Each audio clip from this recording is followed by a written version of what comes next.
Uyu ni wa munyamakuru wanyu guturuka muri Great Make TV. Uyu munsi kabisa twari dufite akazi kenshi cyane, tukaba twagiye gusura umusitari wanyu Cyenyege. Amakuru ni fresh kabisa. Hari ubuzeho muri iyi minsi. Muri ino minsi nahendi mu bushakashatsi nyine aruto nahendi gukora kabisa ku rubyiruko n'abantu bakuze muri rusange. Cyenyege, ariko ngo muri iyi minsi dufitiye ukuri kw'ibintu kabisa ushaka kutubwira. Duhere ku cyambere se cyangwa ku cyanyuma?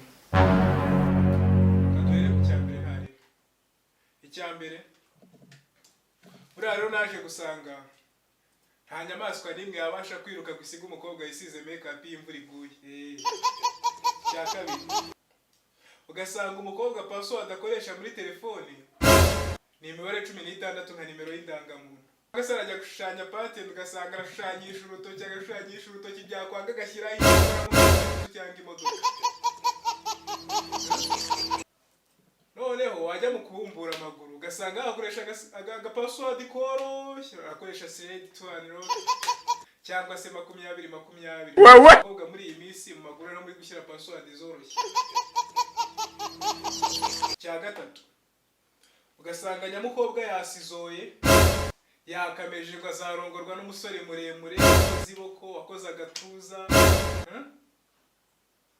kandi nyamara we yajya kureba agasanga umukobwa ateye nk'ikigega cya litiro 5,000 cy'amazi cyangwa nk'icupa ricuritse cyangwa ateye uko ashaka nka tangawizi. Yes we. Cyo nabyo rwose birababaje.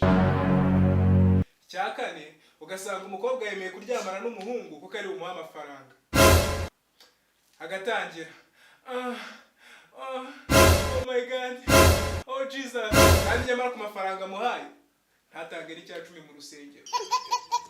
Icya gatanu, uriya buri muntu wese ava akagera abafite impano, afite inzozi n'icyo yifuza kuzageraho.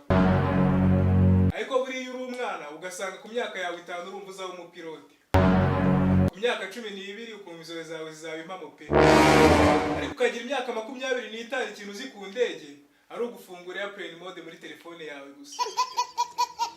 Icya gatandatu, uriya kuba umujama ni byiza, ariko nimba ari ikintu cyo mu buzima kivuna kandi kibabaza no gukaruma diki yawe yafashe umurego muri public. Inama rero buriya nta nama nakugira irenze y'umutima nama wawe wakugira, kuko Imana yaremye umuntu imuha umutima nama, imuha n'ubwenge bwo kwihitiramo icyiza n'ikibi. Ariko buri ikintu kimwe cyakimbabaza cyane muri rusange, ugasanga nk'umukobwa cyangwa umuhungu abanye na se na nyina imyaka 25 mu nzu, ntarabafata baryamanye n'umunsi n'umwe, ariko akirwa acunga sheri we badatuye mu mudugudu umwe, badatuye mu kagari kamwe, badatuye mu murenge umwe, ngo azamufata yamuciye inyuma. Ibyo ngibyo ntabwo byakora.